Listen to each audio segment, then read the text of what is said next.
O homem de bem. O verdadeiro homem de bem é aquele que pratica a lei de justiça, de amor e caridade na sua maior pureza. Se interroga a sua consciência sobre os próprios atos, pergunta se não violou essa lei, se não cometeu o mal, se fez todo o bem que podia, se não deixou escapar voluntariamente uma ocasião de ser útil, se ninguém tem do que se queixar dele. Enfim, se fez aos outros tudo aquilo que queria que os outros fizessem por ele. Tem fé em Deus, na sua bondade, na sua justiça e na sua sabedoria. Sabe que nada acontece sem a sua permissão e submete-se em todas as coisas à sua vontade. Tem fé no futuro e por isso coloca os bens espirituais acima dos bens temporais. Sabe que todas as vicissitudes da vida, todas as dores, todas as decepções são provas ou expiações e as aceita sem murmurar. O homem possuído pelo sentimento de caridade e de amor ao próximo faz o bem pelo bem, sem esperar recompensa. Paga o mal com o bem. Toma a defesa do fraco contra o forte e sacrifica sempre o seu interesse à justiça. Encontra sua satisfação nos benefícios que distribui, nos serviços que presta, nas venturas que promove, nas lágrimas que faz secar, nas consolações que leva aos aflitos. Seu primeiro impulso é o de pensar nos outros antes que em si mesmo, de tratar dos interesses dos outros antes que dos seus. O egoísmo, ao contrário, calcula os proveitos e as perdas de cada ação generosa. É bom, humano e benevolente para com todos, sem distinção de raças nem de crenças, porque vê todos os homens como irmãos. Respeita nos outros todas as convicções sinceras e não lança o anátema aos que não pensam como ele.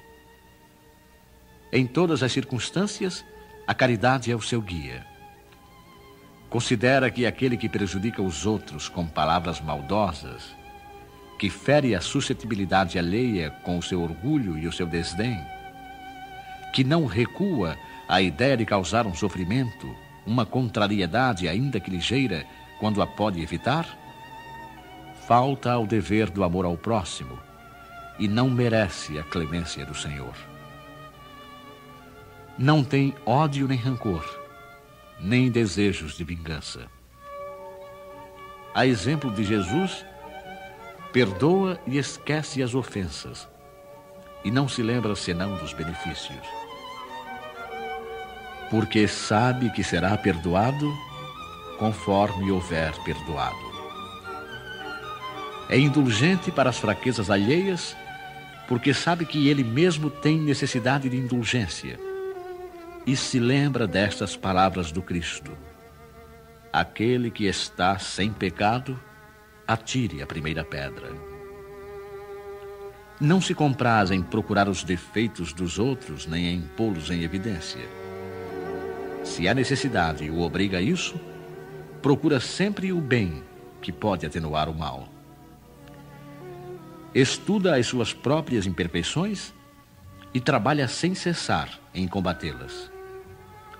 Todos os seus esforços tendem a permitir-lhe dizer amanhã que traz em si alguma coisa melhor do que na véspera.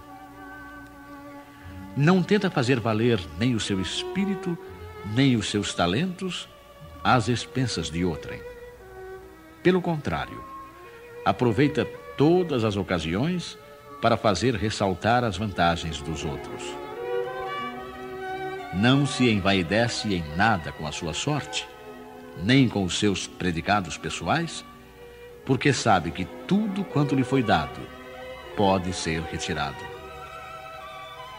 Usa mas não abusa dos bens que lhe são concedidos, porque sabe tratar-se de um depósito, do qual deverá prestar contas, e que o emprego mais prejudicial para si mesmo que poderá lhes dar é pô-los ao serviço da satisfação de suas paixões. Se nas relações sociais alguns homens se encontram na sua dependência, trata-os com bondade e benevolência, porque são seus iguais perante Deus. Usa sua autoridade para erguer-lhes o moral, e não para os esmagar com seu orgulho. E evita tudo quanto poderia tornar mais penosa a sua posição subalterna. O subordinado, por sua vez, compreende os deveres da sua posição e tem o escrúpulo de procurar cumpri-los conscienciosamente. O homem de bem, enfim, respeita nos seus semelhantes todos os direitos que lhe são assegurados pelas leis da natureza, como desejaria que os seus fossem respeitados. Esta não é a relação completa das qualidades que distinguem o homem de bem, mas quem quer que se esforce para possuí-las, estará no caminho que conduz às demais.